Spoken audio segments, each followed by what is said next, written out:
बिस्मिल्लाहिर्रहमानिर्रहीम।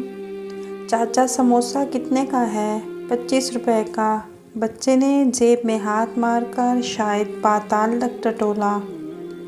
थोड़ा उदास होकर ऑटोमेटिक धीमी होती आवाज़ में पूछा, और पकोड़े 90 रुपए पाव।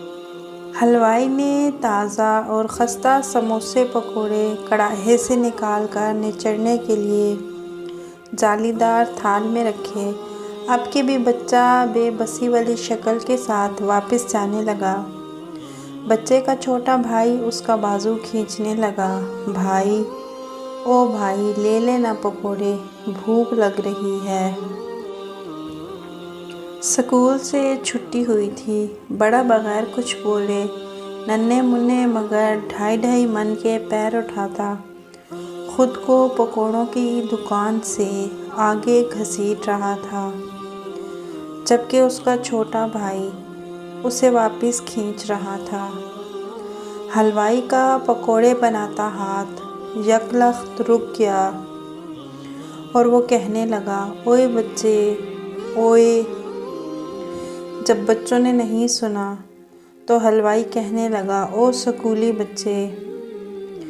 गली के शोर में उसकी आवाज़ भर गई थी।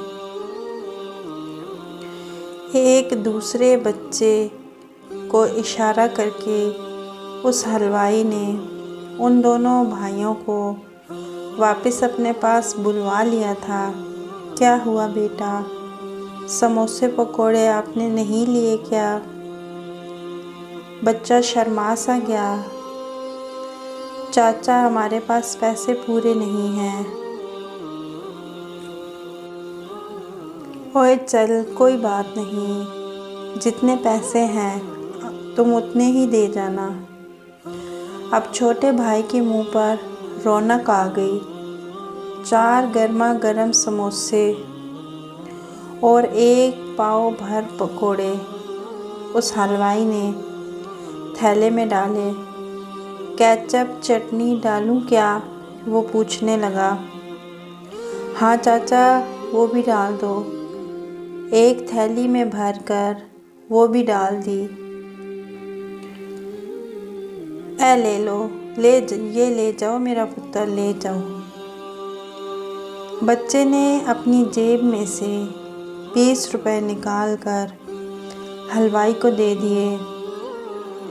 हलवाई ने चुपचाप वो पैसे अपने पास रख लिए। लोग पूछते हैं कि सच्ची खुशी क्या है, तो दूसरे उसके जवाब में अलिफ लैला द मैं हूँ मगरूर, लैला तक का फ़लसफ़ा बयान करते हैं। लेकिन मैं कहता हूँ, सच्ची खुशी फ़कत इसी तरह की हुआ करती है, जिससे देने वाला, लेने वाला और देखने वाले तक हर शख्स मुस्तफ़ीद हो। सुकून और खुशी हासिल करने के लिए आपका कोई बड़ा आदमी बनना ज़रूरी नहीं। सुकून और खुशी तो एक पकोड़े वाला भी हासिल कर सकता है। वीडियो अच्छी लगी हो तो लाइक कर दें और चैनल को सब्सक्राइब